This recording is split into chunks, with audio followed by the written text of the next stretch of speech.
자, 이제 마지막에 또 한 17문제는 재산보험에 대해서 나오고 있는데요. 재산보험 같은 경우는 여러분들 여기 이제 작년부터 시행된 제사대 실손보험 같은 경우가 조금 어렵게 느껴질 수도 있고요. 그런 부분에서도 좀 자주 출제가 되고 있습니다. 나머지 그 재산보험은 범위도 짧고 문제도 늘 나오는 문제가 나오고요. 그래서 여러분들이 여기는 전략적으로 이 17문제를 다 공략하실 수도 있습니다. 뒷부분에 나오니까 여러분들 우리가 이제 교재 맨 뒤에 나오니까 여러분들 잘 보시지 않아요. 그러다 보니까 문제가 어렵게 느껴진다라고 하시는 분들도 의외로 많습니다. 근데 제가 이제 공부를 하는 입장에서 제가 문제를 풀거나 아니면 공부를 해본 입장에서는 재산보험이 범위도 적고 그 다음에 문제도 명확하고 그 다음에 나오는 문제 중심으로만 늘 나옵니다. 그렇기 때문에 재산보험을 포기하시는 것은 여러분들이 조금 잘못된 생각이다. 오히려 재산보험이 전략 과목이 됐으면 좋겠습니다. 자, 바로 문제 풀어보겠습니다. 우리 재산보험이라고 하는 것은 기본적으로 그 종류가 상질간, 그죠? 상해 질병, 간병 보험으로 구성이 되어 있고요. 재산보험은 우리가 상법에는 규정되어 있지 않고 보험업법에만 규정이 되어 있고요.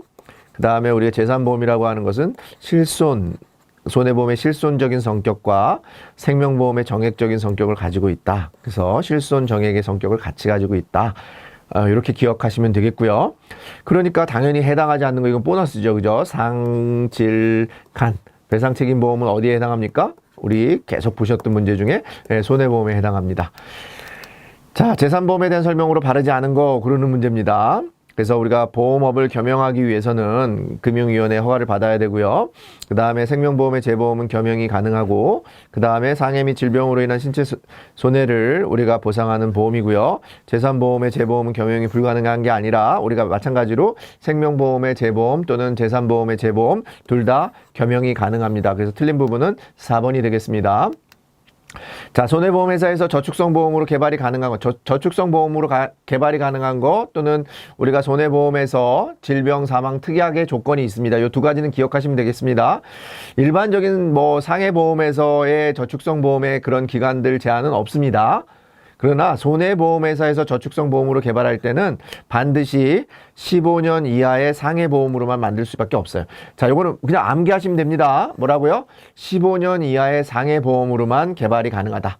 아시겠죠? 손해보험에서 저축성보험으로 개발이 가능한 거 15년 이하의 상해보험으로만 개발이 가능하다. 그러면 생명보험이나 이런 데서는 상해보험 개발하는데 우리가 저축성보험 개발하는데 기간의 제한이 없다. 이렇게 같이 기억하시면 되겠습니다.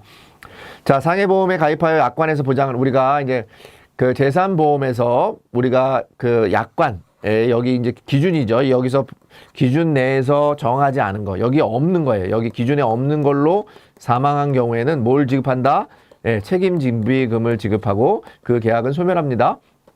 아시겠죠? 그러니까 정답이 책임준비금입니다. 아시겠죠?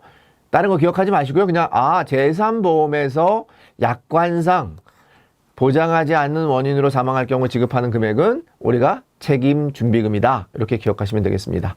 손해보험회사에서 영위하는 질병사망. 아까 제가 손해보험회사에서 저축성보험은 15년 이하의 상해보험으로만 개발이 가능하고요. 손해보험회사는 질병사망 같은 경우에는 이것도 같이 암기하시면 됩니다. 80세 만기, 80세 이하로 해야 되고요. 그 다음에 개인당 2억 원 이내로 하셔야 됩니다. 그러니까 자, 여기 3번이 정답이 되고요. 여러분들 이거 잘 보실 때 이런 것들 고를 때 함정이 문제를 내는 사람이 지문에도 좋습니다. 거꾸로 4, 3, 2, 1 이런 식으로 낼 수도 있으니까 2억이니까 2번이네 이렇게 생각하셔가지고 여러분들 답을 2번으로 마킹하시는 그런 다 풀어놓으시고 실수하시지 않도록 주의하시면 좋겠습니다.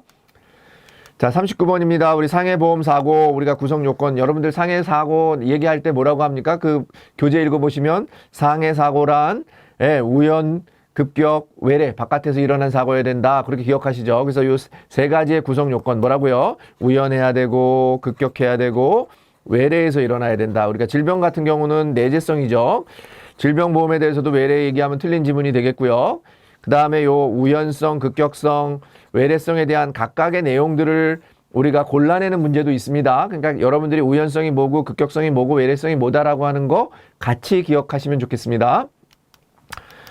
자, 상해보험에 대한 설명으로 올바른 거 고르는 문제입니다. 그래서 우리가 올바른 거니까 1번은 뭐가 틀렸습니까? 사망보험금은 실제 소득을 감안하는 게 아니죠. 우리가 이제 이득금지의 원칙에 따라서 피보험자의 보험 가입 금액을 한도로 우리가 보험금을 지급하고요. 후유장애 지급 보험금은 상실분을 감안하여 지급한다. 이런 게 아니라 장래 소득의 상실분이 아니라 장애보험금이니까 장애급수에 따라서 주는 거죠. 장애보험금이니까 뭐에 따라서? 장애급수에 따라서 지급하는 거고요. 단체 상해보험에서 타인의 사망보험 계약은 반드시가 아니라 우리가 반드시 뭐뭐만 또는 뭐 동일하게 이런 것들 틀린 지문으로 보실 수 있다고 그랬어요. 그래서 반드시가 들어갔어요. 동일을 받을 필요가 없는 겁니다. 생략이 가능하다 이렇게 얘기했습니다. 그래서 보험 가입 금액은 있으나 가액은 존재하지 않는다. 왜냐면은 우리가 가액은 어디에서만 존재한다 그랬어요? 손해보험에서만 존재합니다. 그러니까 생명보험이나 재산보험에서는 가액이 존재하지 않습니다. 자, 상해보험에서 피보험자 직무 이렇게 변경하는 거죠. 동호회 활동 등으로 생긴 손해에서 면책하나 예외적으로 보상하는 손해. 여기 나와 있는 것 중에 글라이더, 이거 동호회죠. 스쿠버 다이버, 자동차, 오토바이, 경기, 그 다음에 선박 본연의 업무를 수행하는 데 발생한 손해에 대해서는 우리가 보상하지 않습니다. 그렇지만 공용도로상에서 자동차 시운전하는 동안에 발생한 손해에 대해서는 우리가 어떻게 된다고요? 보상을 한다. 같이 기억하시면 되겠습니다. 그래서 우리가 경기, 동호회, 그 다음에 선박 승무원의 직무상 선박의 탑승 중에 발생한 손해에 대해서는 우리가 상해보험회사에서 보상하지 않는다, 면책한다, 이런 거 같이 기억하시면 되겠습니다. 자, 42번 상해보험의 후유장애 보험금 지급에 대한 설명으로 올바른 거 고르는 문제인데, 이 부분은 이제 우리가 후유장애 그 보험금에 대해서 뭐 같은 사고로 2가지 이상 또는 동일 신체 부위에 2가지 이상의 장애가 발생한 경우 이런 것들을 물어보는 문제가 많이 나오고 있습니다. 그래서 여기 나와 있는 것처럼 같은 사고로 2가지 이상의 그 후유 장애가 발생했을 때 같은 사고로 할 때는 각각의 지급률을 합산하는 거고요. 합산하지 않는 게 아니라 합산해서 지급하고요. 그 다음에 한시적인 후유 장애 그 지급률은 30%가 아니라 20%를 보험가입 금액에 곱해서 계산하고요.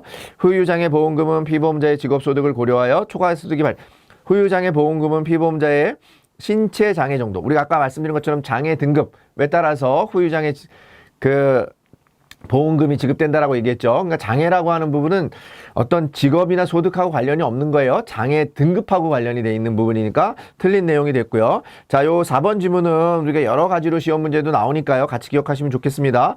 4번 문제하고 1번 문제 지문을 꼭 같이 기억하시면 좋겠습니다. 그래서 같은 사고로 2가지 이상의 후유장애 발생 시 각각의 지급률을 합산하지 않는다 또는 합산한다 이렇게 나오고요. 합산한다 그럼 맞는 지문이 되겠고, 합산하지 않는다 틀린 지문이 되겠고, 마찬가지로 동일 신체 부위에 2가지 이상의 장애가 발생한 경우 그중 높은 지급률을 적용한다. 맞는 지문이고요. 또 어떤 경우에는 어떻게 나오겠습니까? 동일 신체 부위에 2가지 이상의 장애가 발생한 경우 합산해서 지급한다. 이렇게 나올 수도 있지 않습니까? 그래서 그런 부분은 틀린 부분이 되겠습니다. 그래서 동일 신체 부위에 2가지 이상의 장애가 발생한 경우는 각각이 아니라 그중 높은 지급률을 적용한다. 높은 지급률. 동일 신체 부위에 2가지 이상의 장애가 발생한 경우 높은 지급률을 지급한다. 그렇게 기억하시면 되겠습니다. 자, 21년 7월, 이게 이제 우리가 4세대 실손이라고 했습니다. 작년 7월부터 시행해서 좀 시험 문제가 자주 나오는데, 우리가 보험료는 매년 갱신되지만 개인 실손 의료보험은 재가입 주기가 5년으로 되어 있습니다. 이거 왜 5년입니까? 5년입니다. 그냥 암기하시면 됩니다. 개인 실손 의료보험 재가입 주기 5년. 보험료는 그 대신에 매년마다 갱신합니다.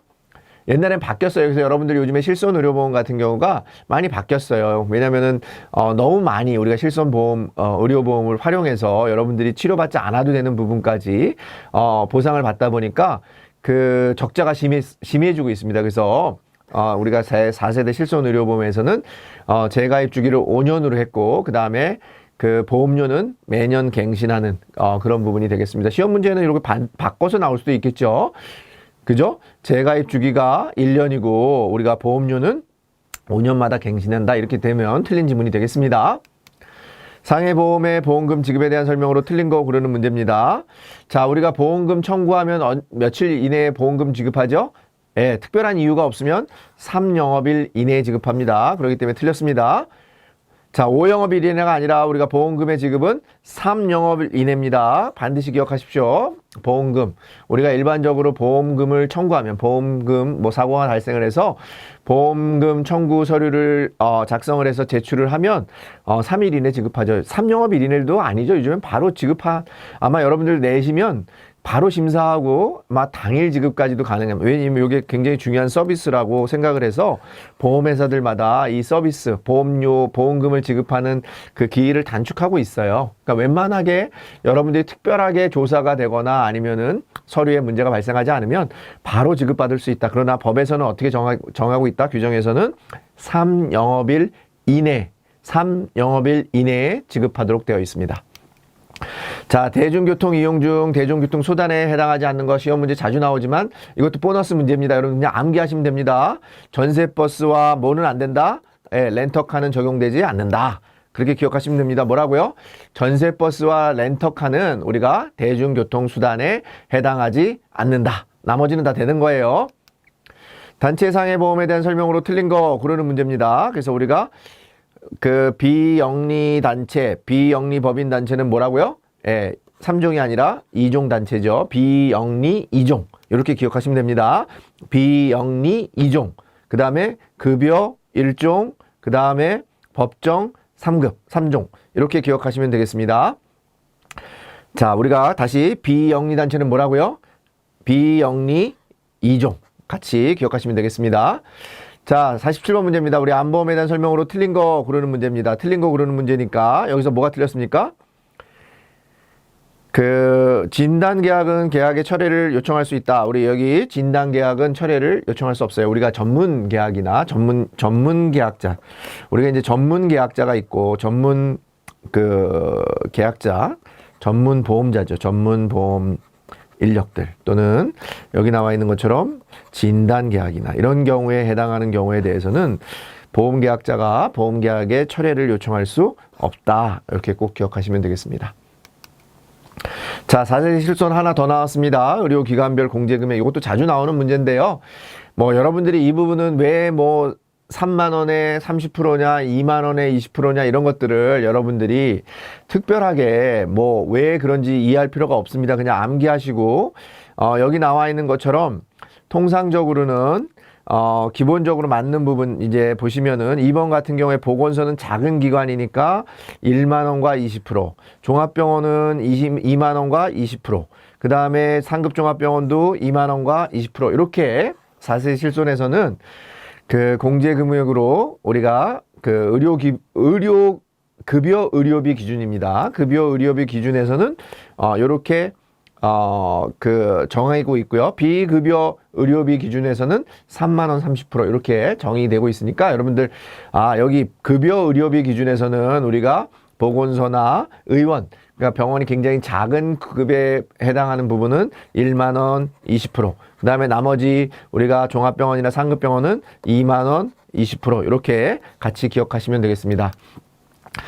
자, 이제 어린이 보험의 태아 가입, 특약에 대한 설명으로 틀린 거. 우리 태아 보험 같은 경우에는 어떻게 돼 있습니까? 우리가 태아가 임신 사실 알기 전에 태아가 들어있는지 알 수가 없으니까 보험에 가입할 수 있는 게 아니겠죠. 당연히 임신 사실을 알고 난 후에 우리가 보험에 가입할 수 있습니다. 아시겠죠?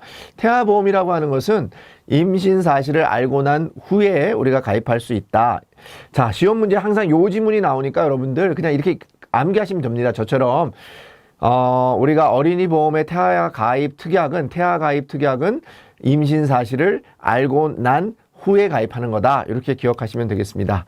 자, 이제 마지막 문제입니다. 우리 노인 장기 요양보험 수급 대상의 등급을 판정하는 기관, 어디서 요 노인 장기 요양 등급 판정합니까? 여러분들 어디서 여러분들 혹시나 가족들 중에 이제 요양 등급 하시면서 요양병원이나 아마 요양기관 센터에 여러분들 부모님이나 아니면 이런 부분들을 우리가 이제 적용을 받으려면 누구한테 그런 내용들 통보받습니까? 여러분들 어디다 전화합니까?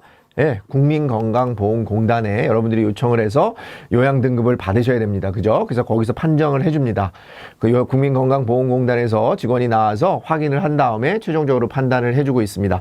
자, 건강보험공단에서 우리가 요양 필요도에 따라서 등급 판정을 하고 있다까지 문제를 풀어봤습니다.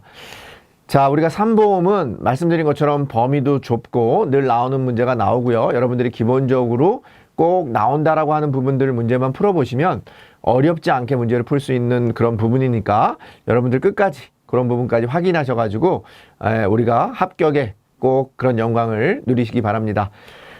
자, 9월 시험 우리 추석 뒤에 이제 여러분들 아마 연휴 지나고 나서 바로 이제 시험이 실시가 될 텐데요. 제가 오늘 말씀드린 부분들 다시 한번 최종 점검한다는 차원에서 공부하시고 가서 꼭 합격하시기를 기원하면서 강의를 마치도록 하겠습니다.